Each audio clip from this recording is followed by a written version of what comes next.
Kami mempersembahkan renungan Santapan Rohani, terjemahan dari renungan Our Daily Bread.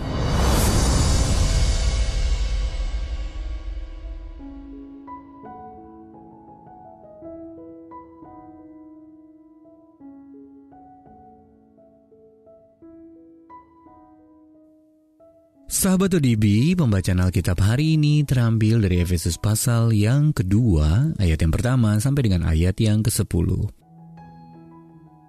Efesus pasal yang kedua, ayat yang pertama sampai dengan ayat yang ke-10. Semuanya adalah kasih karunia. Kamu dahulu sudah mati karena pelanggaran-pelanggaran dan dosa-dosamu. Kamu hidup di dalamnya karena kamu mengikuti jalan dunia ini. Karena kamu mentaati penguasa kerajaan angkasa, yaitu roh yang sekarang sedang bekerja di antara orang-orang durhaka. Sebenarnya dahulu kami semua juga terhitung di antara mereka. Ketika kami hidup di dalam hawa nafsu daging dan menuruti kehendak daging dan pikiran kami yang jahat. Pada dasarnya, kami adalah orang-orang yang harus dimurkai, sama seperti mereka yang lain. Tetapi Allah yang kaya dengan rahmat, oleh karena kasih-Nya yang besar yang dilimpahkannya kepada kita, telah menghidupkan kita bersama-sama dengan Kristus. Sekalipun kita telah mati oleh kesalahan-kesalahan kita, oleh kasih karunia kamu diselamatkan. Dan di dalam Kristus Yesus, Ia telah membangkitkan kita juga dan memberikan tempat bersama-sama dengan Dia di sorga.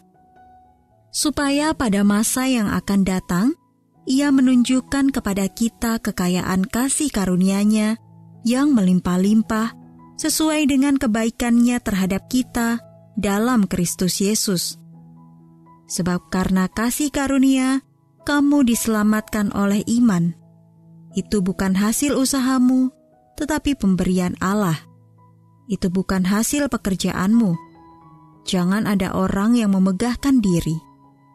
Karena kita ini buatan Allah, diciptakan dalam Kristus Yesus untuk melakukan pekerjaan baik yang dipersiapkan Allah sebelumnya. Ia mau supaya kita hidup di dalamnya. Ayat Mas renungan hari ini terambil dari Efesus pasal yang kedua ayat yang ke-8 sampai dengan ayat yang ke-9. Sebab karena kasih karunia kamu diselamatkan oleh iman, itu bukan hasil pekerjaanmu. Renungan hari ini berjudul Butuh Anugerah Ekstra, ditulis oleh Soxil Dixon.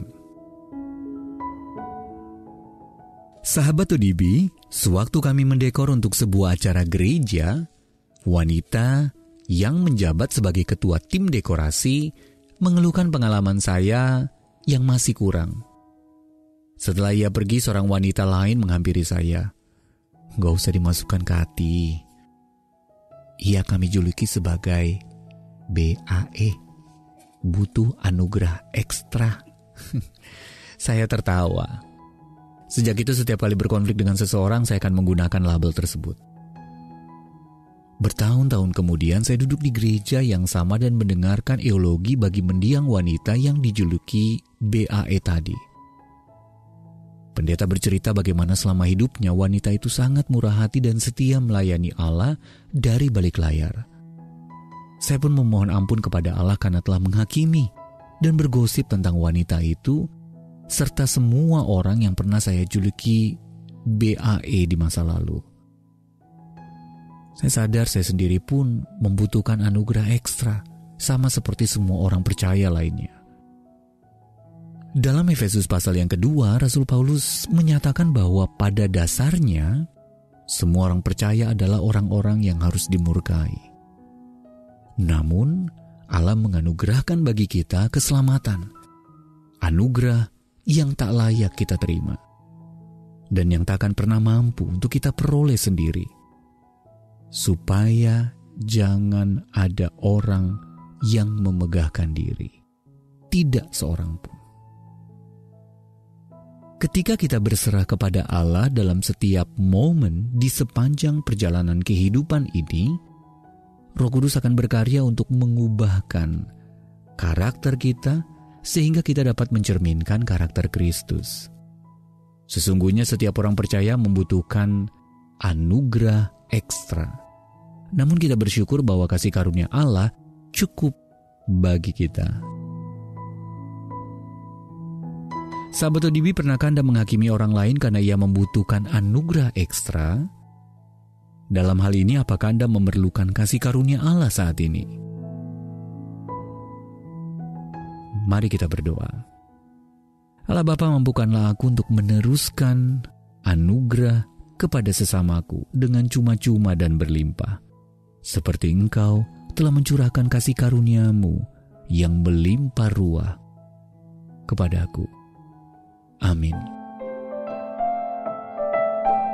Jika Anda ingin mendapatkan buku renungan ini dalam bahasa Indonesia, Inggris, atau Mandarin, WhatsApp kami di 0878 7878 9978 atau email indonesia@odb.org. Persembahan kasih dari Anda memampukan Our Daily Bread Ministries menjangkau orang-orang agar diubahkan. Tuhan memberkati.